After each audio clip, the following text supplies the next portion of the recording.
Na dnešnej hodine sa budeme rozprávať o románe Živý bič. Keď povieme bič, na čo si pomyslíte? No, kto mi povie? Povedz, Andrej. Tým, čo vyhľadáme kone. Áno. Potom, čo ešte si môžeme? Znamená, ty si pomyslíš na to. Môžeme ho použiť ešte nejako metaforicky? Čo je také zlé ako bič? Keď je vojna, je zlé? Áno. Znamená, na dnešnej hodine budeme rozprávať sa o tom, ako vojna vplývala na ľudí. Najprv si pozrieme úryvok z tohto románu. Kto nám pustí?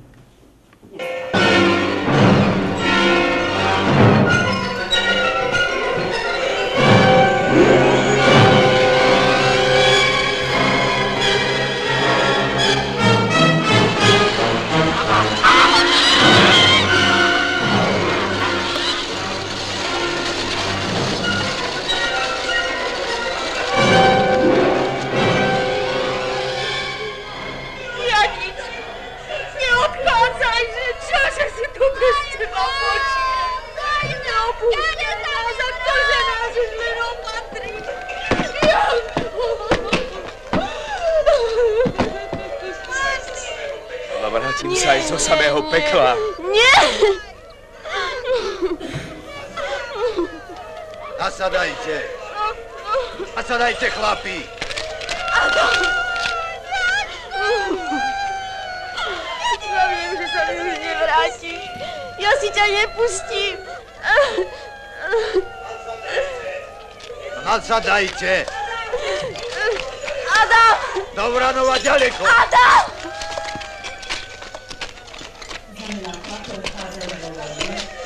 Nasadajte, nasadajte!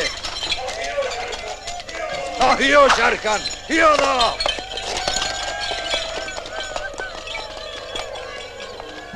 Adam! Adam môj! Adam! Adam! Adam môj, nenechávaj ma tu samú! Prosím ťa, Adam! Adam! Adam!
Z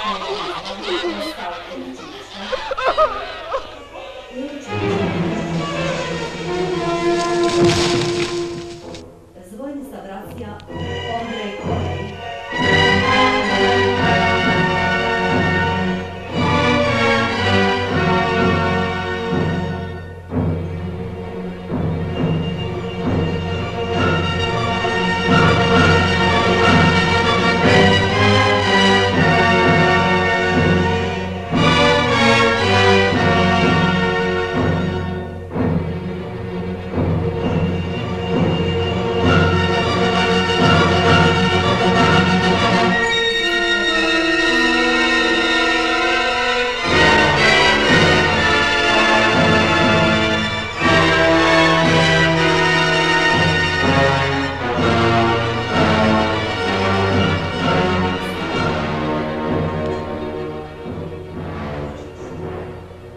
Ktože ste?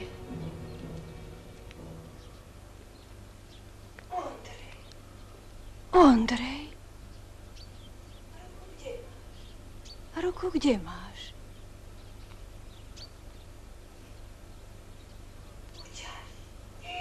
Uťali. Čože? Ty ani... Nemi! Adam. Môj Adam. Tam môj Adam.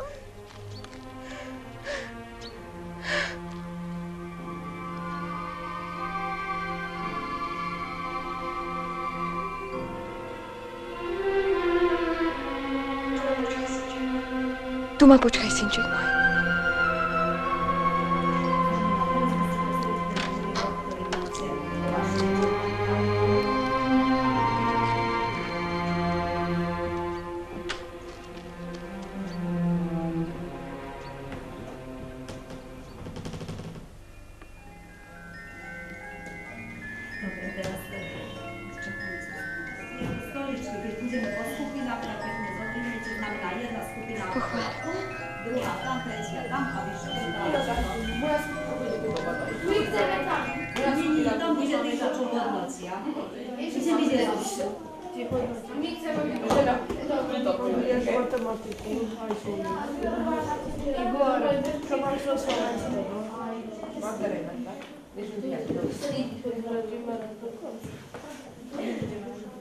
Ako máme na stolečí? Teraz vám bude, ako už vám bude čítať čísla, to je ktorá skupina.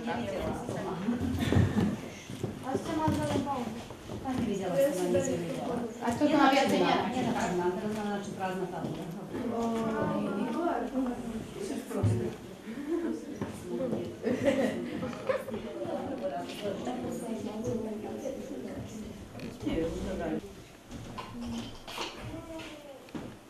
Povojnový román Živý bič je vrcholným dielom Mila Urbana.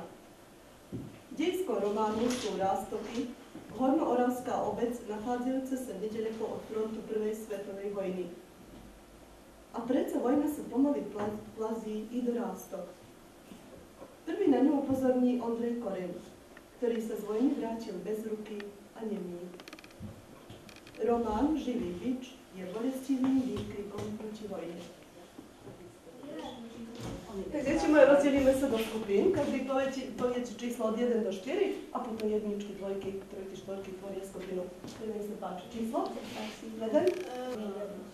Ty si 1. 2. 3. 4. 1. 2. 4. 1. 2. 3.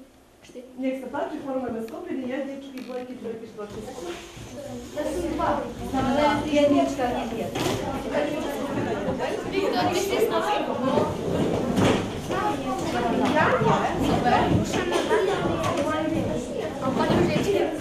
Co to máme?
Zahryzla sa jej do srdca, ale netekla ju naskres. Pani Lučička nepatrila medzi ženy, ktoré keď ju dotkne a dotknuté a ranené utiahnu sa do búta, aby tam zavíjali a slzami hojili svoje rany. Nie, Ilžička práve vtedy cítila svoju silu. Urazená bola vtedy vesela na dopiť jeho sveta, ktoré sa zastavovali pri drobných razách a pachli jarnou vojnou, civilicou, smiernosti a veselosti. Na boja však tieto pocity neudýchovali. Boja rastok, ale neprekvapilo ho, ako si nič. Pozrel ľavo, prekvapenie, otvoril ústa, ale šťal by ho náhle spamätal, zatvoril iba smutne, zakývol hlavou. Ondrej, zavolala udívená Ilžička. Odkiaľ ide? Ondrej konec kývol hlavou, ale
Ale to zacznę mi mama, jak to Czekaj, musi mać.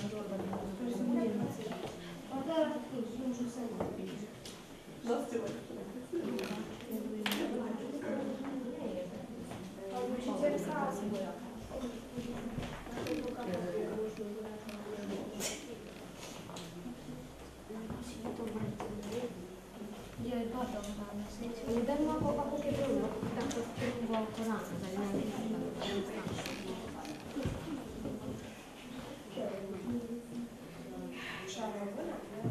Ako teraz gumę to.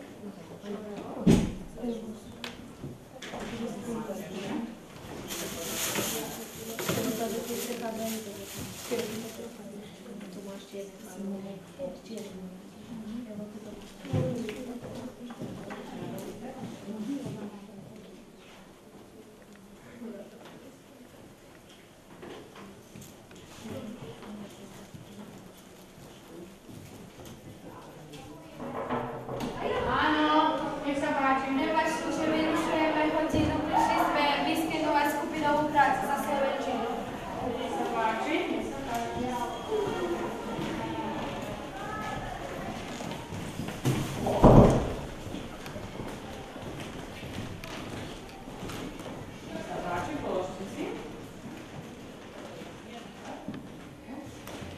Páči sa, daj hlavne, zopakujem, ako sa to skenuje. Čo si prvo zapojíme? No, môžeš povedať skener, dobre. Dále. Teraz najprv preview. Každý si budete sám svoju prácu skenovať. Prácu si naspäť.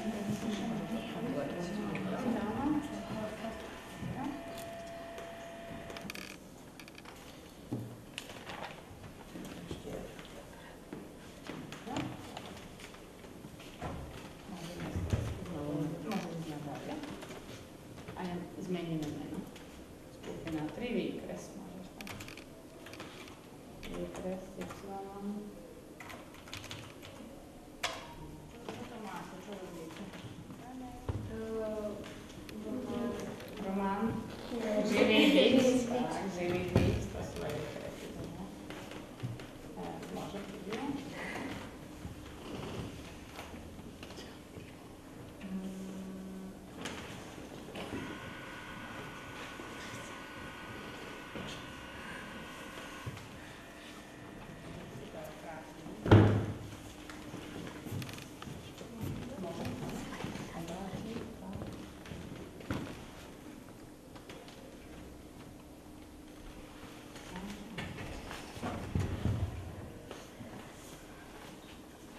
Może tam preview.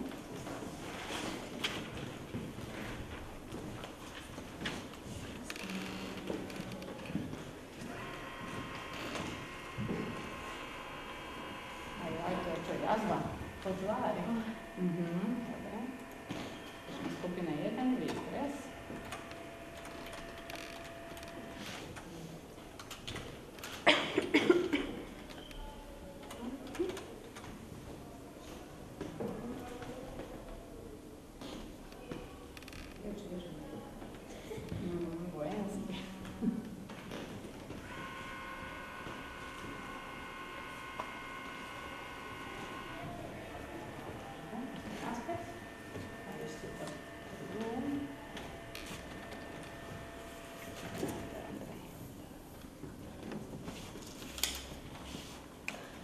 Spravíme nový folder.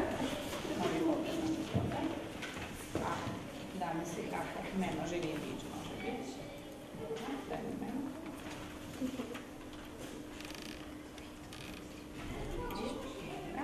Aj teraz tieto všetky skupina 1, 2, 3 spokojne.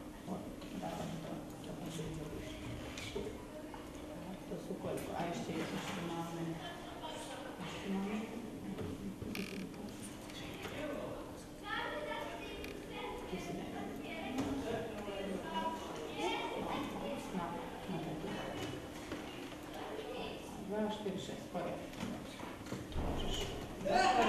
Naozaj sme každá skupina urobili. svoju úlohu a nech sa páči prvá skupina, ukážte nám. Vy ste mali analýzu Ondreja Koreňa. Nech sa páči.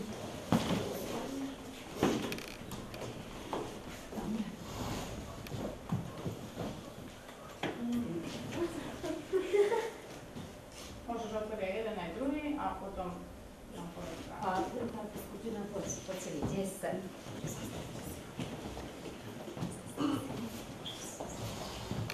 My sme mali urobiť analýzu Ondreja Koreňa. Keď prišiel z vojny, tak to vyzeral. Mal malé oči, jedno mal prižmúrené, na tvári mal jazvu od prvého oka pozdĺž nosa, prešla cez ústa a končí sa na brade. Jazva nedávno zahojená bola, podobala sa na úder biča. Nemal ruku a rukav bol prázdny. Mal uniformu rovnošatú, zaprášená mu bola tá rovnošata, bol nemý. Vojna z neho urobila žobráka na celý život. Robiť nemôže ako s jednou rukou. Aj vojna ho zničila. A ste aj nakreslili? Sme.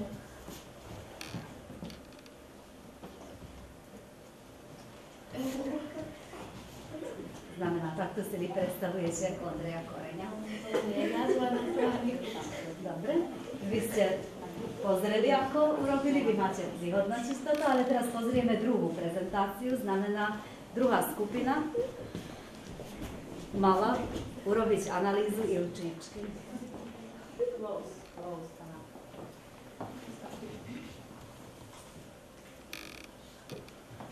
Ilčička bola krstná mama Ondreja Koreňa, bola silná žena a ona nenávidela vojnu. Hnevala ju ľahostajnosť, vedela zatopiť hnevom pol sveta. Pol sveta roztrhať v rukách na Franu Force.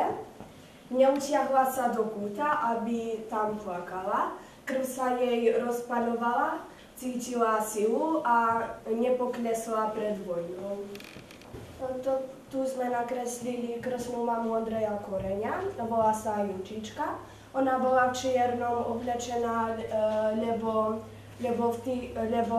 bola staršia žena, v tých časách sa tak dosiahalo. Dobre, ďakujeme. A tretia skupina? Tretia skupina mala štilistické prostriedky, ktoré autor použil v tomto románe, v tom úryvku.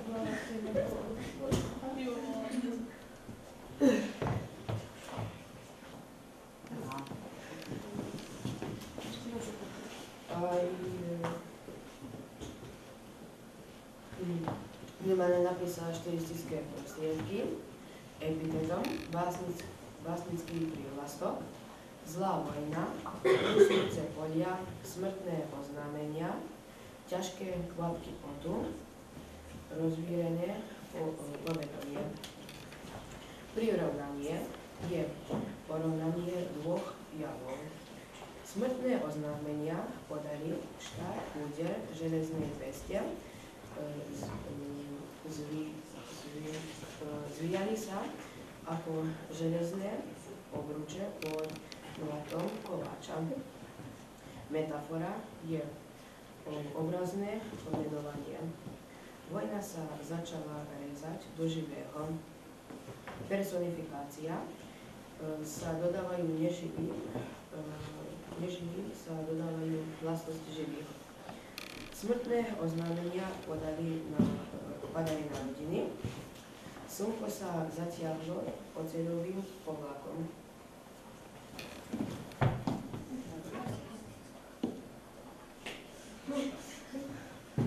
My sme nakreslili dedinu, v ktorej sa odohráva tento dej.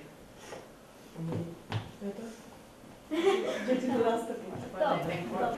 Teraz prosíme štvrtú skupinu, aby vyhodnotila prácu týchto prostupy.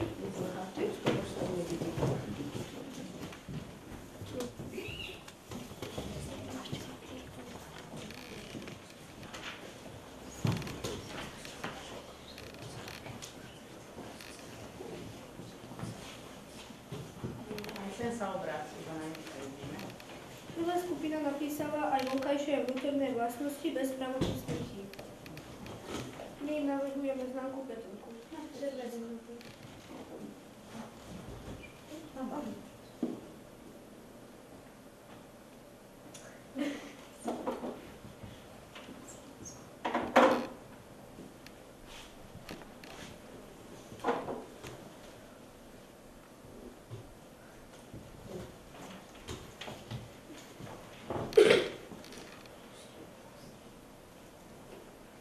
Musíš spustiť. Druhá skupina napísala vnútorné vlastnosti, mohli doplniť aj vonkajšie, ako si oni predstavili Ilčičku. Mali pravopisné chyby. Silva sa tiež s veľkými, pretože nie vybrali. Počiatky.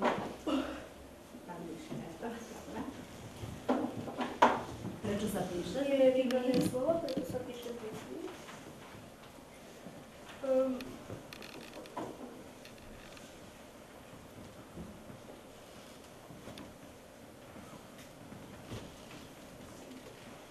Ostatné všetko dobre. Dobre. Ostatné dobre. A aj pekne nakreslili, preto my navrhujeme známku 4.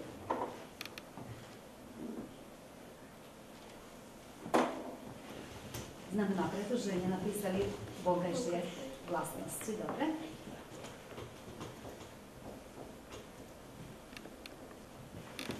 Tretia skupina, keď opisovali, nesmeli mať pravopisné chyby.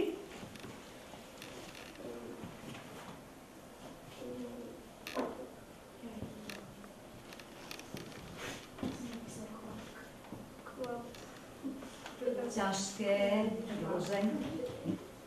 Ťažké. Dobre. Kvapky zabudol napísať. Prečo sa píše Y? Pretože sa spojuje podľa vzoru žena. Je to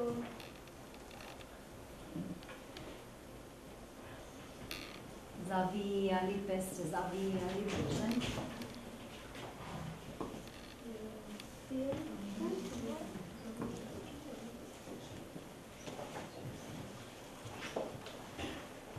Zabudli personifikáciu, pustúce polia volali za nimi. Preto naša známka je 4.